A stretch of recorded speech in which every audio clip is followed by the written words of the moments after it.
how to change font size on Facebook. Hey there, welcome to Insightful Tutorials. Without further ado, let's get started. At first, I will show you my current font size on Facebook. For that, I will open Facebook.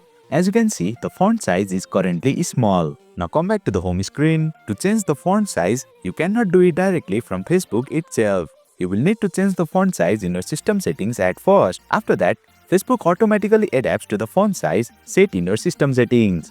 So, open settings on your device. Scroll down until you find the display option. Then tap on it. Scroll down to the bottom. Over here, you will see the font section. Tap on text size. From here, you can increase or decrease the font size. If you want to increase the font size, select the dots available on the right. If you want to decrease the font size, select the dots available on the left. Choose based on your preference. I prefer a larger font, so I will select the very right dot, which is XXL. But please keep in mind that this setting is a device setting, so it applies to your entire device, not just Facebook. Once you have selected your preferred font size, come back to the home screen, open Facebook app on your device, and boom! You have successfully changed the font size on Facebook.